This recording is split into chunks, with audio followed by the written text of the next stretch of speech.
송옥은 씨라는 분이 쓴 책이 있습니다. 그들은 소리내 울지 않는다라는 책입니다. 저자는 서울대 사회학과 교수인데 어느 날 이제 회식이 있어서 술을 좀 드시고 대리운전을 불러서 집에 가는 길에 운전기사와 이런저런 대화를 나눈 겁니다. 근데 이 운전기사가 마침 이 교수님과 송 교수님과 나이가 같았어요. 근데 이 운전기사분이 보니까 잘 나가던 회사에 중역으로 있다가 정년 퇴직하고 아르바이트로 대리운전을 하고 계셨던 것입니다.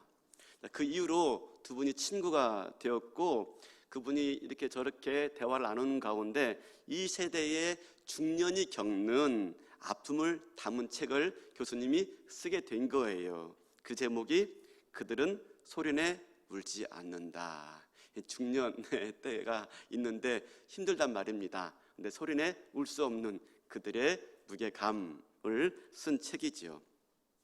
20대, 30대는 인생이 마치 산에 오르는 것과 같습니다. 그래서 노력을 하고 땀을 흘리면서 할 수 있는 모든 걸 다해서 산 정상을 향해 올라가고 또 정상에 올라갈 수 있다고 생각합니다. 그런데요, 40대가 지나고 50대, 60대가 되어지면 인생이 다르게 보이기 시작합니다. 인생은 산을 오르는 게 아니야. 인생은 언제 끝날지 모르는 광야를 걷고 있는 거야 라고 와닿게 되는 거죠. 그래서요, 무언가 성취하는 게 인생의 목적이 아니라 이제는 살아남는 것이 인생의 목적이 되고 마는 것입니다. 아마 동감하시는 분들 꽤 계실 거예요. 한 고비 넘었다고 생각되어지는데 그걸로 모든 문제가 해결되지 않습니다. 한 고비 넘었는데 또 한 고비가 닥치고 또 한 고비가 닥치고 험산 중령을 계속해서 만나게 되어지는 것이죠. 그래서 인생은 광야다, 그것도 끝없는 광야다라고 느껴지는 겁니다. 누구나 할 거 없이 다 정상에 서고 싶지요.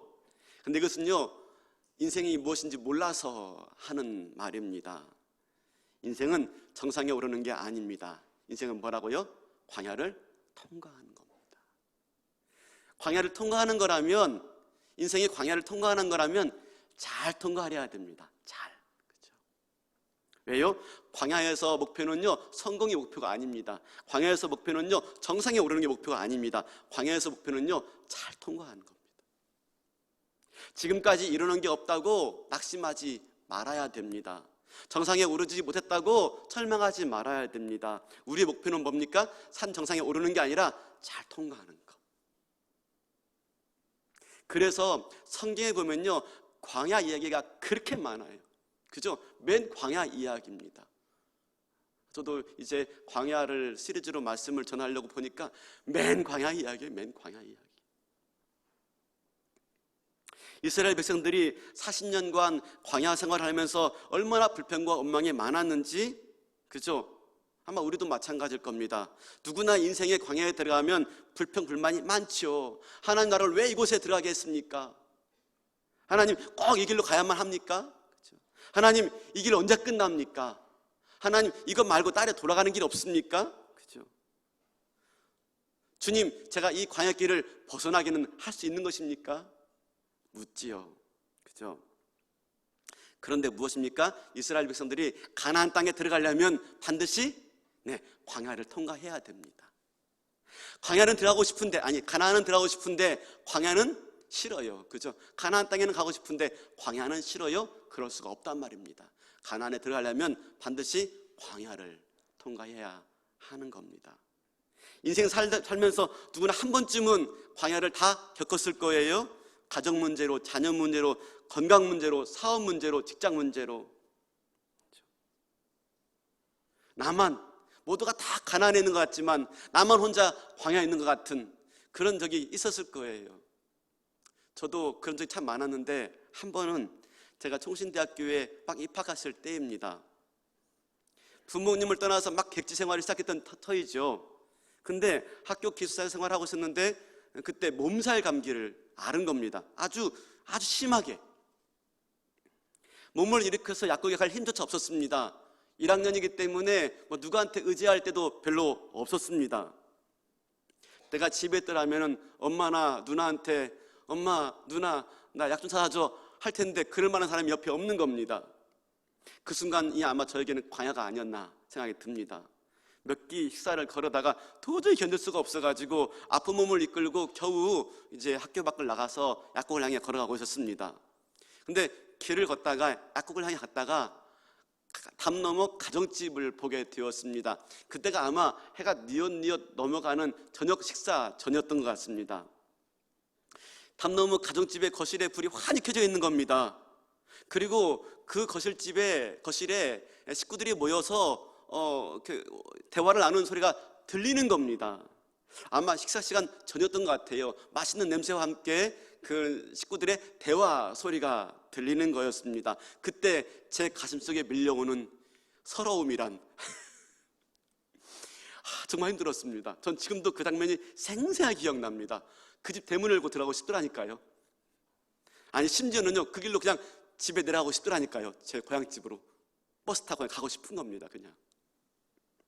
여러분, 누구나 다 인생의 광야를 겪죠. 다 누구나한테 문제가 있고, 다 어려움이 있고, 다 시련이 있고, 다 고통이 있습니다. 오늘 본문에 나오는 모세도 마찬가지입니다. 애굽의 왕궁에서 도망쳐가지고 미디안 광야에서 40년을 보내고 있었습니다. 어디 모세뿐입니까? 다윗도 마찬가지입니다. 사울 왕에게 쫓겨가지고 13년 동안 엔게디 광야에서 헤매지 않습니까? 이스라엘 백성들 출애굽해서 가나안에 가기까지 얼마나 많은 광야를 거칩니까? 가장 큰 광야는 시내 광야. 그걸로 끝나지 않습니다. 그 다음 광야를 만납니다. 물이 없어서 괴로웠던 수 광야. 그렇죠? 그리고 또 그걸로 끝나지 않습니다. 가지고 나온 양식이 다 떨어져 가지고 절망스러웠던 신 광야. 이 신은 새로울 신자가 아닙니다. 찐 광야라고 하는데 신 광야라고 부르죠. 신 광야. 그리고 르비딤 광야를 지날 때는요, 물이 떨어져 가지고 괴로울 뿐만 아니라 아말렉 군대가 쫓아와 가지고 전쟁을 한판 치러야 했던 그런 아픔의 광야를 또 건넙니다. 신의 광야, 그죠? 예, 그 다음에 수르 광야, 신 광야, 르비딤 광야. 광야가 끝나지 않아요. 인생 살아가면서 이런 광야들이 불쑥불쑥 우리에게 나타난단 말입니다. 그래서 어떡합니까?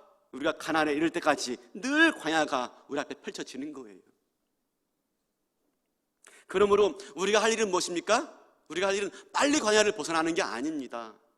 광야를요, 잘 견디는 겁니다. 광야를요, 잘 통과하는 겁니다. 다시 말하면 광야를 잘 사는 거예요. 잘 사는 거. 광야를 빨리 벗어나는 게 아니라니까요. 벗어나봤자 또 만납니다. 또 만나고요. 그죠? 한 번으로 끝납니까? 잘 통과하는 것이고요, 잘 견디는 것이고요, 잘 살아가는 겁니다. 잘 살아가는 거. 그러면 광야를 살아가는 법이 무엇일까 하는 것이죠.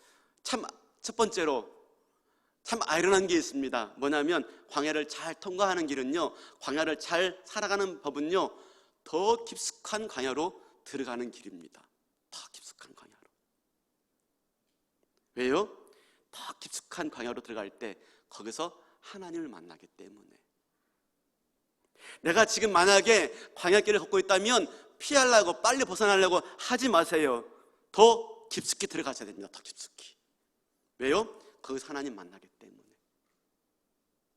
광야는 풀 한 폭이, 나무 한 그루 없는 곳입니다. 절대 고독과 침묵만 있는 곳이지요. 그런데 바로 그곳에서 우리가 누굴 만납니까? 하나님.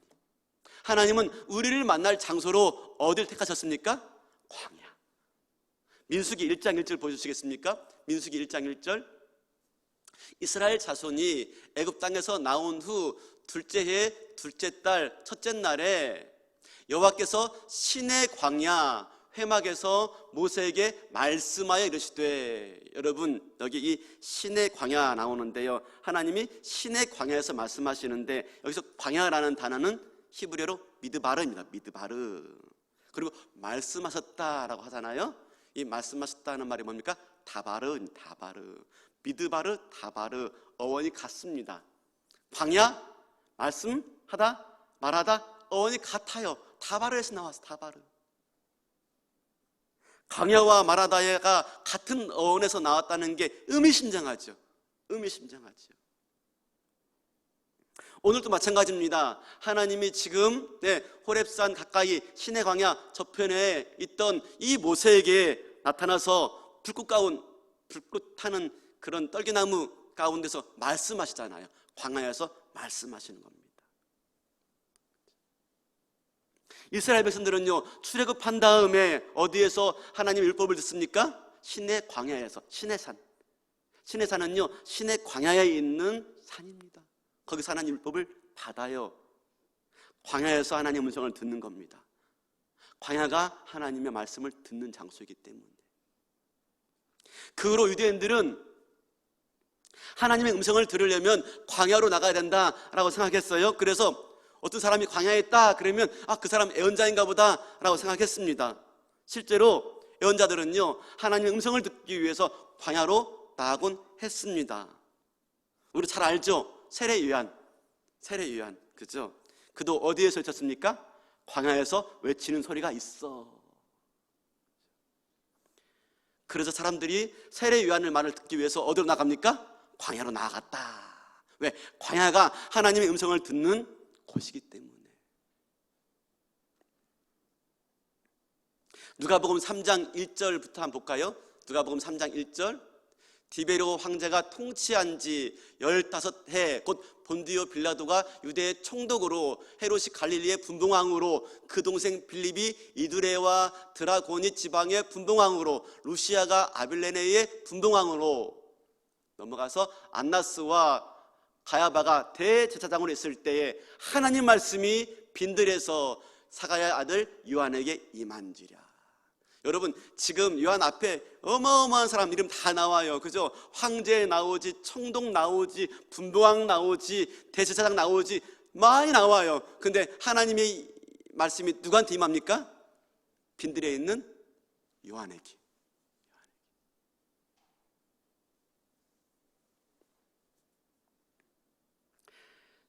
광야에 있을 때 하나님의 음성을 듣는 겁니다. 광야에 있을 때. 여러분 잘 아시죠? 엘리야가 낙심돼가지고 막 사느니 죽느니 막 그럴 때, 그죠? 그때 엘리야가 어디서 하나님의 음성을 듣습니까? 광야에서, 산 꼭대기에서, 그죠? 세면 음성 중에 말씀하시는 하나님의 음성, 그 호렙산이 광야가 있는 곳입니다.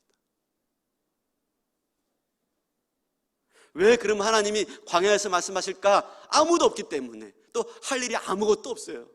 광야는 그렇게 할 일이 많지도 않고요, 할 말도 없는 곳입니다. 그래서 누구봐도 하나님께 집중할 수가 있고 하나님 음성에 귀 기울일 수가 있는 곳이기 때문에. 사랑하는 성도 여러분, 내가 지금 만약에 광야길을 걷고 있다면 빨리 벗어나려고 하지 말고 누군가 찾아가는 것도 중요하지만 먼저 더 깊숙이 들어가셔야 돼. 광야 깊숙이. 외적인 광야가 아니라 내 내면적인 광야 깊숙이 들어가셔야 되는 겁니다. 광야 깊숙이란 뭡니까? 바로 외적인 상황을 넘어서 내 내적인 광야를 들어가는 겁니다. 내적인 광야. 가톨릭 신학자인 까를로 까레토라는 분이 이 도시의 광야라는 책을 썼는데 거기에 이런 말이 나옵니다. 매일의 생활 속에 광야를 만들어라. 당신이 더 이상 광야로 갈 수 없다면, 나갈 수 없거든, 당신의 생활 속에 광야를 만들어라. 그죠? 침묵의 시간이죠. 하나님과 만나는 시간. 그죠? 진짜 광야, 내 영혼의 광야로 들어갈 수 있어야 된다 하는 것이지요. 지난주에 제 친구 후배 목사였던 홍민기 목사 얘기를 했죠. 그 기도굴, 그죠? 그 기도굴. 그는 외적인 광야를 만났어요. 근데 외적인 광야에서 더 깊은 광야로 들어갔어요. 그게 어디였습니까? 기도굴. 그게 더 깊은 광야예요. 사람들이 다 광야에 있다고 광야를 걷는 게 아닙니다. 사람들이 다 광야에서 있다고 광야를 통과하는 게 아닙니다. 뭡니까? 광야에 있다고 하나님의 음성 다 듣는 게 아니기 때문에 더 깊숙한 광야로 들어가야 되기 때문에 하나님의 음성을 듣는 자리가 진정한 광야인 것이죠. 사랑하는 성도 여러분, 하나님이 때로는 이런저런 이유로 저와 여러분을 광야로 내몰 때가 있어요. 그때 우리가 어디로 가야 돼요? 더 깊숙한 광야. 그게 새벽 기도의 자리일 수도 있고요, 또 말씀 묵상의 자리가 있을 수 있고요, 또 나 혼자만의 시간일 수가 있겠고요, 예배의 자리가 있을 수 있겠고요. 그 하나님께 나갈 수 있는 저와 여러분 될 수 있기를 바라겠습니다. 두 번째로 광야에서 사는 법입니다. 이스라엘 백성들이 광야 지날 때 하나님 매일같이 메추라기와 만나를 내려 주었어요. 그러면 물은 어떻게 했을까요? 물은요, 성경에는 별 언급이 없어요. 뭐 마라에서 물이 없어서 괴로웠더니 반석을 쳐서 물을 냈다, 그거 외엔 별로 언급이 안 나와요. 그러면 물 문제를 어떻게 해결했을까요? 여러분, 광야에는, 사막에는 뭐가 있습니까? 오아시스가 있는 거죠. 이스라엘 백성들이 지나왔던 이 시내 광야에는요 450개의 오아시스가 있다고 합니다. 450개, 굉장히 많죠. 출애굽기, 민수기 보면은 이스라엘 백성들이 가다가 멈춘 곳이 있어요. 거긴 반드시 뭐가 있습니까? 오아시스가 있었던 거, 오아시스가. 출애굽기에 보면 엘림 아시죠? 엘림에 이르렀더니 그곳에서는 종려나무 70그루와 물 12샘이 있었더라. 오아시스죠, 오아시스. 이런 오아시스가 있었기 때문에 이스라엘 백성들이 40년을 광야에서 보낼 수가 있었던 것입니다. 사랑하는 성도 여러분, 하나님이 광야 같은 삶을 살아가는 저와 여러분에게 오아시스를 주셨어요. 그 오아시스가 어디일까요? 그 오아시스가 무엇일까요? 그죠? 그 오아시스가 일주일을 살아가면서, 그죠? 이 광야 같은 일주일을 살아가면서 우리가 허락하신 오아시스는 바로 이 주일이고 예배의 자리가 아닌가 생각해 봅니다. 그죠? 주일날 교회에 나와서 하나님께 예배하는 것, 이게 우리 인생의 오아시스죠. 주님이 말씀하시죠. 물 길러 나온 사마리아 여인에게 내가 주는 물을 마시는 자는 영원히 목마르지 아니하리니 내가 주는 물은 그 속에서 영생하도록 솟아나는 샘물이 되리라. 예배할 때, 주님 만날 때 주님이 내 안에 들어와서 내 안에 영원히 솟아나는 샘물을 만들어 주시는 거죠. 그래서 또 인생길을, 광야길을 걸어갈 수가 있는 겁니다. 지금도 세겜에 가면은 이 예수님과 사마리아 여인이 만났던 그 우물이 있답니다. 야곱의 우물이라고 해가지고 있답니다. 성지순례 갈 텐데 이제 한번 보겠습니다. 근데 그 우물에서는 지금도 샘물이 솟는다고 해요. 그래서 그 야곱의 우물 위에다가 기념교회를 딱 지었답니다. 기념교회를. 그래서 이 야곱의 우물에서 생수를 마시려면 교회 안에 들어가야 돼요. 이 기념교회 안에 들어가야 돼요. 의미가 있죠. 의미가 있죠. 예전에 우리나라에도 영락교회, 세문안교회, 승동교회, 예전에 말입니다. 그 교회 안에는 항상 뭐가 있었냐면 우물이 있었답니다. 우물이. 그래서 마을 동네 사람들도 와서 우물을 그 우물물을 기러 가는데, 우물물을 기러 가려면 교회에 들어와야 돼요. 교회에. 뭘 의미하는지 아시겠죠? 교회가 생수가 된다. 교회가 우물이 되어지고 교회가 오아시스다 하는 거죠. 주일이 한 주간의 오아시스입니다. 그래서 뭐 코로나 때문에 어렵다고 하지만 우리가 이렇게 마스크 쓰고 답답한 데 나와서 예배 드리는 이유가 어디 있습니까? 오아시스니까. 내가 생수의 근원 대신 예수님 만나야 또 한 주간을 살아갈 수가 있으니까. 오늘 이 예배를 통해서 내 인생의, 내 영혼의 오아시스가 되어주시는 그 주님을 만나는 복이 있기를 바라겠습니다. 그래서 또 한 주간도, 내 남은 인생도 이 광야길도 넉넉히 갈 수 있는 은혜가 있기를 바라겠습니다. 그런데 주의를 지키지 않는 사람들이 있어요. 그죠? 오아시스에 들릴 여유가 없는 거죠. 빨리 벗어나려고, 빨리. 근데 아십니까? 서두른다고 광야길을 벗어날 수가 없습니다. 광야를 지날 때 반드시 기억할 게 있습니다. 오아시스를 만나거든 반드시 쉬었다 가야 됩니다. 괜찮다고, 지금은 괜찮다고 그냥 지나가면요, 뭐잖아? 쓰러지고 마는 겁니다. 다음 오아시스를 만나기 전에 쓰러지고 마는 거예요. 그런데 오아시스에 들려서 충분히 쉬었다가 생수를 마시고 가는 사람은 결국 오아시스를, 아니죠, 광야를 통과하는 겁니다. 누가 광야를 통과할까요? 빨리 가는 사람이 아니란 말입니다. 그렇죠? 사막에는 길이 없는 것 같지만 사막에도 길이 있답니다. 근데 이 사막의 길은요, 거미줄처럼 연결되어 있다는, 거미줄처럼. 왜 사막의 길이 곱게 뻗어 있지 않고 거미줄처럼 연결되어 있을까요? 오아시스 때문에 그렇습니다. 오아시스 때문에. 오아시스를 들렸다 가도록 만들기 위해서. 그래야만이 사막을 무사히 빠져나갈 수가 있기 때문에. 사랑하는 성도 여러분, 광야를 지날 때 서두르지 마세요. 그냥 주일 만나면 교회 와서 예배 드리는 겁니다. 기도 시간 되어지면 교회 와서 예배 기도하는 것입니다. 그죠? 쉬었다 가시고요, 거기서 주어지는 은혜의 생수를 내가 공급받아야지 내가 광야를 버티고 살아갈 수가 있는 겁니다.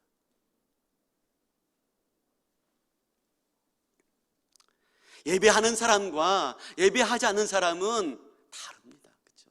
똑같은 인생길을 걸어가는데 힘들게 가는 사람이 있고, 그래도 힘들지만 기쁘고 주님과 함께 동행하는 영혼이 있는 것입니다. 그렇게 어떤 위험이 있다 할지라도 교회 나와서 이렇게 예배드리고 살아간 저와 여러분에게 하나님의 은혜의 축복이 늘 공급되어지는 은혜가 있기를 바랍니다. 세 번째로, 광야를 잘 살아가는 법이 있습니다. 지금도 광야에 살아가는 민족이 있대요. 베두인 족속 아시죠? 아마 들어봤을 거예요. TV에 몇 번 나와요. 베두인족. 대대로 광야에 살아가는 족속인데요, 지금도 이스라엘 네게브 근처에는 18만 명의 베두인이 있답니다. 이들에게는 국경도 없어요. 그냥 자유롭게 왔다 갔다 합니다. 이들의 삶은 굉장히 단순합니다. 해가 뜨면 일어나고요, 해가 지면 잡니다. 소유하는 것도 별로 없어요. 땅도 없고 집도 없고 아무데나 장막 치고 살면 그것이 집입니다. 또 아무 때나 어느 때나 또 이사를 갑니다. 근데 이들이 광야에서 어떻게 살아갈까요? 이 광야에서 아무것도 없는데 한 가지 방법밖에 없답니다. 그건 양을 치는 것. 양을 치는 것. 양만 있으면 최소한의 의식주가 해결되어지는 거예요. 양만 있으면. 양을 통해서 물이 없는 광야에서 신선한 우유를 매일 공급받아요. 양으로 말미암아. 또 우유로 치즈나 요구르트를 만들어 먹고요, 양털로는 옷을 만들어 입고, 가죽으로는 장막을 만들고 생활에 필요한 모든 걸 만들어요. 양이 죽으면요, 고기 먹고, 양의 분뇨로는요, 땔감을 얻는 겁니다. 사랑하는 성도 여러분, 이스라엘 백성들의 애굽에서 나올 때 가지고 나온 게 뭔지 아십니까? 금은 보화와 양떼는 양떼. 근데 정작 광야에서 필요했던 것이 무엇이었을까요? 금은 보화였을까요? 아니요, 금은 보화 아무 쓸데 없었습니다. 아무 쓸데 없었습니다. 필요한 건 양이었어요. 양 없으면 기초생활이 안 되는 겁니다. 최선의 의식주가 안 되어지는 거예요. 그래서 하나님이 양떼를 데리고 가게 하신 겁니다. 성경 보면 하나님이 이스라엘 민족들이 광야를 지날 때 신발을 닳지 않게 해줬다라는 말을 해요. 들어보셨죠? 그렇죠? 하나님이 그들의 의복도 헤어지지 않게 하시고 신도 닳지 않게 해주었다. 이게 뭔 일일까 생각되어지죠? 이게 뭐지? 그죠? 근데 광야에서, 사막에서 생활해 보신 분들이 이런 말들을 합니다. 일주일만 신발 없이 사막길을 걸어가면요, 발바닥에 터진답니다. 발바닥이 뜨거워 터지고요, 발가락 사이로 모래가 들어와서 다 쓸려가지고 피부가 다 까이고 만대요. 뜨겁고 상처난 발바닥으로 더 이상 걸을 수 없으면 죽는 겁니다. 죽는 것. 신발이 얼마나 중요한지. 하나님께서 신발을 닳지 않게 해줬다, 이게 얼마나 중요한 대목인지 저도 말씀 준비하다가 야, 이거 별거 아닌 줄 알았더니 굉장히 중요하구나. 하나님이 신발을 닳지 않게 해주었다, 굉장히 중요한 겁니다. 근데 어떻게 해요?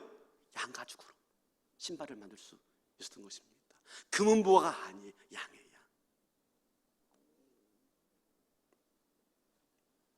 우리는 광야를 지나가면서 얼마나 축복을 구하는지 몰라요. 금은 보화를 구하는지 몰라요. 근데 정작 광야에 절대적으로 필요한 게 뭡니까?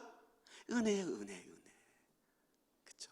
신발을 닳지 않게 매우 사소한 것들을 돌보시고 세심하게 살피시는 하나님의 은혜, 순간순간 우리를 돌보시는 하나님의 사소한 은혜, 이 은혜 없이는 우리 광야를 못 지나가는 거예요. 근데 우리 뭘 구해요? 하나님 축복을 주시옵소서. 광야를 통과할 때 정말 중요한 것은 은혜인데, 사소한 은혜인데 우리는 황금을 달라고, 배부르게 달라고, 잘 사게 달라고. 복을 받지 못해도 광야는 살 수 있지만 은혜 없이는 살아갈 수가 없는 것이 광야 인생인 줄로 믿습니다. 그럼 우리가 뭘 구해야 되겠습니까? 광야를, 은혜를 구하는 겁니다. 은혜를. 그렇죠? 은혜를. 하루를 버틸 수 있는 은혜, 하루를 견딜 수 있는 은혜, 또 하루길을 갈 수 있는 은혜, 이 은혜 없이는 우리는 광야를 통과할 수가 없는 것입니다. 매 순간순간 하나님, 오늘 나에게 필요한 은혜를 주옵소서 기도하시는 저와 여러분 될 수 있기를 바랍니다. 네 번째로, 광야를 잘 살아가는 법이 있습니다. 이들 베두인들에게는요, 한 가지 풍습이 있답니다. 그건 뭐냐면 바로 환대예요, 환대. 저도 그 베두인족 속 다큐멘터리를 본 적이 있는데요, 이들은요, 낯선 나그네들을 아주 환대합니다. 지극정성으로 맞이합니다. 지나가는 사람 누구가 있든지 모르는 사람도 다 초청해가지고 아주 지극정성으로 대접하는데, 아브라함도 그러죠. 아브라함도 세 천사가 지나가고 있었어요. 근데 천사기 때문에 부른 게 아니었습니다. 누군지 몰랐습니다. 근데 아브라함이 광야에 살고 있기 때문에 지나가는 나그네를 초청한 거였어요. 그를 접대하는 가운데 마침내 하나님을 접대하게 되어지고, 그죠? 소돔과 고모라에 대한 하나님의 음성을 듣게 되어지죠. 모세가 사람을 죽이고 광야로 피신했을 때 우물에서 양떼를 먹이고 있던 이 이드로의, 모세의 장인이죠, 딸들을 만납니다. 그때 이 이드로의 딸들이 낯선 남자를 보고 놀라가지고 막 집으로 도망가니까 아빠가 그렇게 말합니다. 집으로 오는 딸들에게 출애굽기 20장 20절에 이렇게 말합니다. 너희가 어찌하여 그 사람을 버려두고 왔느냐? 그를 청하여 음식을 대접하라. 베두인 족속이 객이나 나그네를 환대하는 이유가 있어요. 왜냐하면 광야는요, 혼자 살아갈 수 없는 곳입니다. 누가 도와주지 않으면 죽을 수가 있는 곳이 광야예요.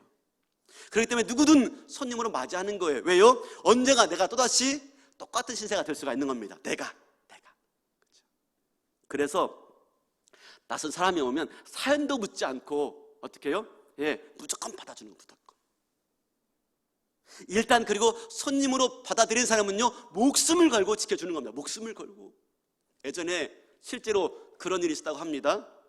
터키가 이 이스라엘 요르단을 점령하고 있을 때 베두인 장막에 죄수가 한 명이 도망쳐서 숨은 겁니다. 그때 그 얘기를 듣고 터키 군인들이 쫓아와서 죄수를 체포하러 왔습니다.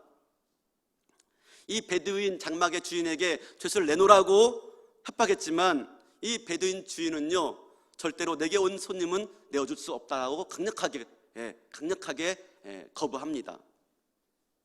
그러자 군인들이 그러면 우리가 강제로 끌어낼 수밖에 없어 라고 말하자 이 베두인 주인이 총을 꺼내 들어서 자신의 말을 쏴 죽여버렸어요. 자기 말을. 그리고 이렇게 말했어요. 이 말은 내가 가장 아끼는 말이요, 이 말이 없으면 난 죽을 수도 있어. 그런데 내가 가장 사랑하는 말을 죽인 마당에 내가 못할 일이 어디 있겠어? 어디 한번 들어가려면 들어가 보시오. 그랬더니 그냥 갔답니다. 뭘 말하죠? 내게 온 손님을 절대 내어주지 않는 거죠. 목숨같이 지키는 것이지요. 이게 광야길을 걷는 사람들의 모습이에요. 이게 광야를 살아가는 사람의 풍습이에요, 풍습. 우리 모두는 다 광야를 걷고 있습니다. 우리는 다 광야를 살고 있어요. 그렇죠? 힘든 시간들 다 보내고 있단 말입니다. 그러면 우리는 서로가 필요한 존재입니다. 내가 지금 난 지금 광야를 벗어났어요 할지라도 아까 말씀드렸죠, 또 광야를 만납니다. 신의 광야를 지나면 신 광야를 만나고, 그렇죠? 수르 광야를 만나고 리브딘 광야를 만날 수밖에 없습니다. 언제가 내가 그 신세가 될 수가 있다는 말입니다. 그때 누군가 나를 맞아주지 않으면 나는 죽을 수밖에 없는 거예요. 그래서 어떡합니까? 광야를 지내는 사람은 맞아줘야 됩니다. 교회가 어떤 곳입니까? 서로를 환대하는 곳. 이번 주, 다음 주만 잠깐 유보하고요. 신천지들이 기존교회에서 예배 드린다 그래가지고 잠깐 유보하고, 그죠? 교회는 어떤 곳입니까? 서로를 맞이하는 곳, 환대하는 곳. 교회가 중요한 게 뭡니까? 공동체를 이루는 것이고, 소그룹 이루는 것이고, 교제하는 것이고, 나누는 것이고, 대접하는 것입니다. 이것이 뭡니까? 광야를 살아가는 법이에요. 사랑하는 성도 여러분, 모세는 광야 사람입니다. 광야에 살다가 광야에서 죽었습니다. 어느 날 하루는 그가 광야에 있을 때 40년 동안 양을 치고 있을 때 하나님이 찾아왔어요. 여러분, 광야는요, 목동은요 아주 비천한 직업입니다.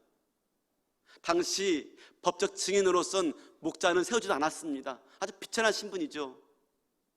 애굽 궁정의 왕자였다가 하루아침에 아주 비천한 신분으로 떨어진 겁니다. 그때 양을 치고 있었는데 어디선가 연기가 모락모락 피어나는데 보니까 떨기나무에 불이 붙은 겁니다.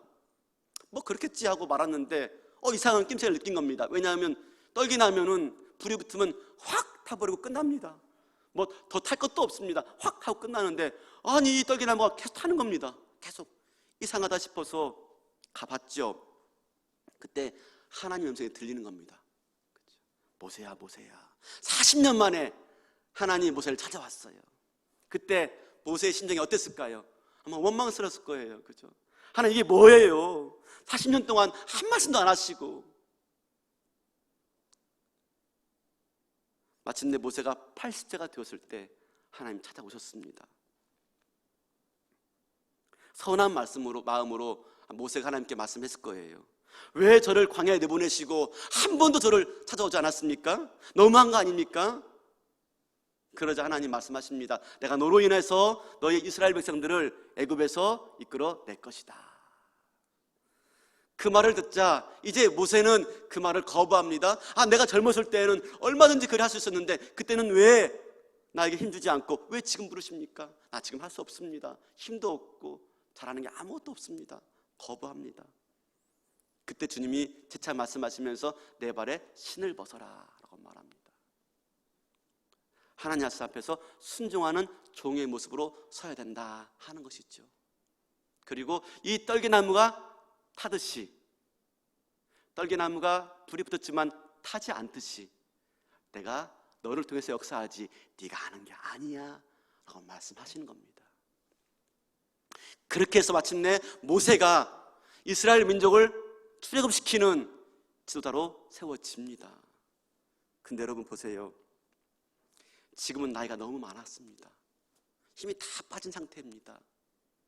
이 모세가 뭘 할 수가 있겠습니까? 이 모세가 제대로 말이나 할 수 있겠습니까? 근데 왜 하나님께서 왜 지금 모세에게 나타났을까요? 왜 지금 모세에게 그 일들을 맡기실까요? 왜요? 모세는 이집트 왕궁을 떠나서 미디안 광야에서 40년을 보냈습니다. 40년. 누구보다도 모세만큼 광야를 잘 아는 사람이 없을 것입니다. 어떻게 살아야 되는지, 어떻게 가야 되는 것인지, 어디로 가야 되는지. 모세는 이 40년을 광야에서 보내면서 광야를 훤히 알았던 거죠. 훤히. 그래서 하나님이 모세를 불러 사용하시는 겁니다. 왜요? 광야를 통과한 사람만이 광야를 통과할 사람들을 도울 수 있기 때문에.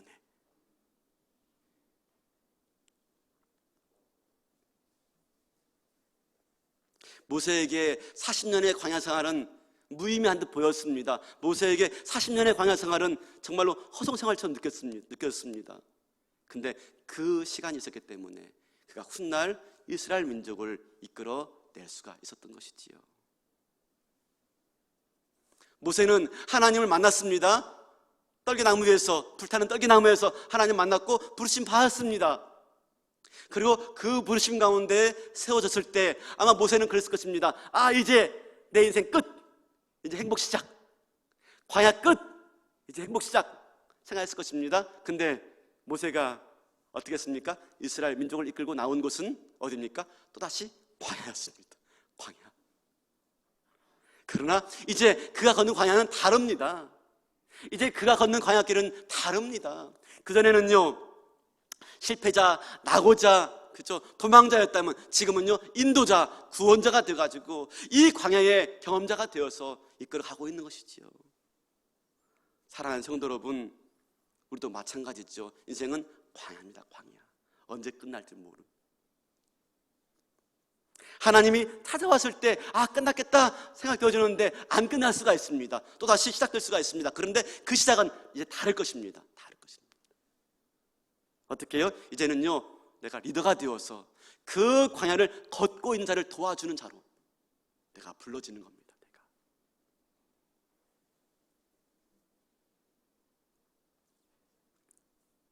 사람들은 광야를 싫어합니다. 그러나 광야가 없었다면은 모세는 위대한 사람이 될 수 없었고, 광야가 없었더라면은 이스라엘 백성들은요, 위대한 민족이 될 수 없었을 것입니다. 지금 광야를 지나고 계십니까? 지금 이 광야를 잘 통과하면, 잘 견디시면 내가 그에 합당한 사람이 될 겁니다. 그에 합당한 사람. 모든 인생이 걷는 길은 광야길입니다. 모든 인생에 걸어갈 길을 내가 잘 도와줄 수 있는 그런 사람이 되는 거예요. 그러므로 광야를 벗어나려고만 하지 마십시오. 그렇죠? 잘 사시고, 잘 견디시고, 잘 버티시고, 잘 통과하시길 바라겠습니다. 광야에서 사셔야 됩니다. 여러분 아십니까? 박위 위라클 아십니까? 위라클 박위 아십니까? 아시는 분 있군요. 예. 이분이 유튜버예요. 크리에이터 유튜버예요. 세바씨 아시죠? 세상을 바꾸는 시간 15분에 나온 사람이고요, CBS의 새롭게 하소서에 나온 분이에요. 얼굴 좀 한번 보여주시겠습니까? 첫 번째 사진만. 휠체어 타고 있죠. 네. 어릴 적부터 저 친구가요, 박위, 이름이 박위예요. 박위. 축구를 굉장히 좋아했고요, 중학교 때까지 축구 선수를 했습니다. 또 여행을 너무 좋아해가지고 대학 3학년 때 한 학기를 휴학하면서 유럽 여행을 했습니다. 그리고 대학교 4학년 되고 나서야 자신이 좋아하는 외국계 패션 회사에 취직하게 되었고, 인턴 사원으로 열심히 하다가 마침내 정직원 되었는데요, 정직원 된 것을 축하해주는 파티가 있었습니다. 그 파티에서 술을 마시고 필름이 끊어진 겁니다. 그리고 눈을 떴을 때는 전신마비 상태가 된 겁니다. 전신마비.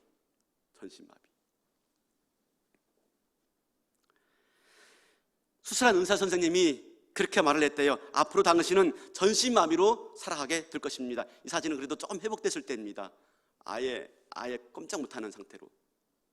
당신은 목 아래로 손가락 하나도 까딱할 수 없는 그런 삶을 살게 될 것입니다. 그제서야 비로소 기도가 나오더래요. 그제서야 비로소. 그리고 성경을 조금 움직일 수 있게 되자 자기를 병원 기도실로 데려달라 해서 기도하게 되어지고 성경 읽게 되어지고, 그 가운데 아주 느리게 회복되어서 6개월 만에 태어나게 된 겁니다. 매일매일 재활을 했죠. 근데 문제는 그 이후입니다. 회복이 멈추고 만 거예요. 재활이 안 되는 거예요. 얼마나 길고 힘든지 그 시간을 버티는 게 광야였어. 광야. 절망하고 있을 때, 낙심하고 있을 때, 나는 안 돼 하고 있을 때 친구들이 권유해가지고 수련회 집회에 참석한 겁니다.